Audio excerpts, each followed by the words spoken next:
أعوذ بالله من الشيطان الرجيم.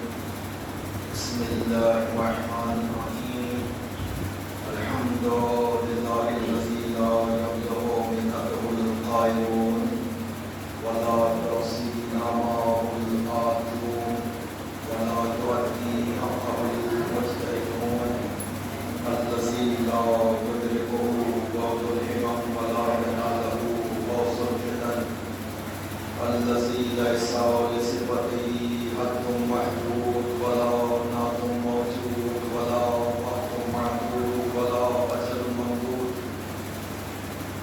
فطر الخلائق بقدرته ونشر الرياح برحمته وبثث بالسخر ويدان أرضه والصلاة والسلام على الرسول المصدق المصطفى الأمجد المحمود الأحمد أبي القاسم محمد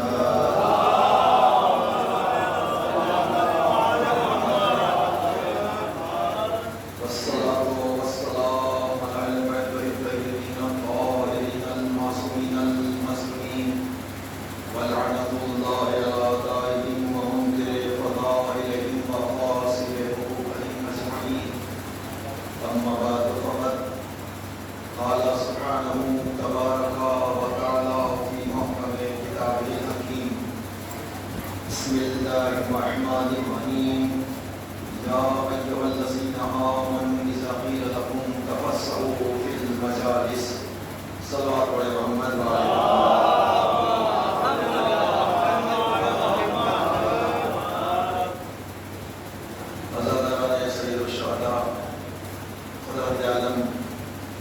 قرآن مجید میں ارشاد فرما رہا ہے، اے ایمان لانے والوں، جب تم سے کہا جائے کہ مجلس میں آنے والوں کو جگہ دو تو جگہ دے دیا کرو.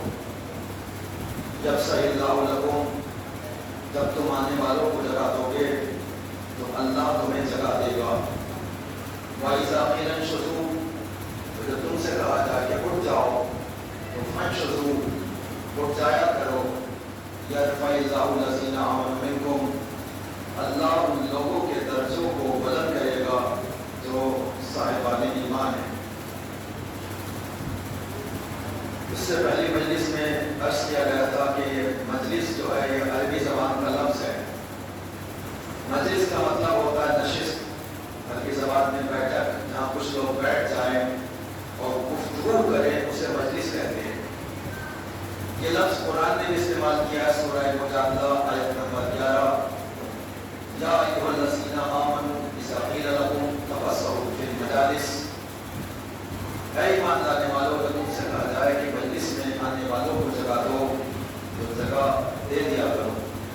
اس آیت کا شان نزول یہ ہے کہ نبی جب خطبہ دے رہے ہوتے تھے مسجد نبوی میں، اصحاب بیٹھے ہوتے تھے اور جب کچھ لوگ داخل ہوتے تھے اور وہ چاہتے تھے ہم نبی سے قریب جا کر بیٹھ جائیں، نبی کے قریب میں جا کر بیٹھ جائیں، تو آنے والے انہیں جگہ نہیں دیتے تھے اور وجہ مختلف ہوگی.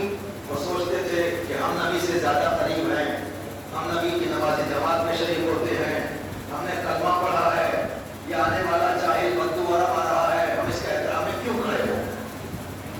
یا آپ نے دیکھا ہوگا جب انسان زیارت کے لیے جاتا ہے، آپ کربلا گئے، مشہد گئے، بالائے سر 2 رکعت نماز بڑی فضیلت رکھتی ہے. بالائے سر امام کے ذریعے 2 رکعت نماز پڑھے انسان تو جگہ بڑی مختصر ہوتی ہے. آپ نے نماز پڑھ لی تو آپ اب دوسرے کو جو انتظار میں کھڑا ہوا ہے اس کو آپ جگہ دے دیجیے. لیکن بعض جگہ دیکھا جاتا ہے حرم میں کہ انسان نماز پڑھ کے وہیں بیٹھ جاتا ہے، قرآن پڑھنے لگتا ہے، مفاتیح لے کے بیٹھ گیا، دعا پڑھا. نہیں، جیسے آپ دور سے زیارت کے لیے آئے ہیں ویسے دوسرا بھی بڑی دور سے زیارت کے آیا ہے، تو آپ نے نماز پڑھ لی تو آپ آنے والے کے لیے جگہ دو. یہ آیت نہیں لکھا ہے، یہ مثال سے سمجھایا جا رہا ہے. یہی حالت جو تھی نبی کی وضع میں ہوتی تھی. نبی خطبہ دے رہے ہوتے تھے، مجمع بیٹھا ہوا ہے، آنے والے آتے تھے، وہ چاہتے تھے ہم نبی کے قریب جا کر بیٹھ جائے. کوئی پرسنل معاملہ ہے، کوئی مسئلہ پوچھنا ہے، کوئی اکیلے میں گفتگو کرنا ہے، نبی بیٹھے ہوتے تھے تو لوگ انہیں جگہ نہیں دیتے تھے.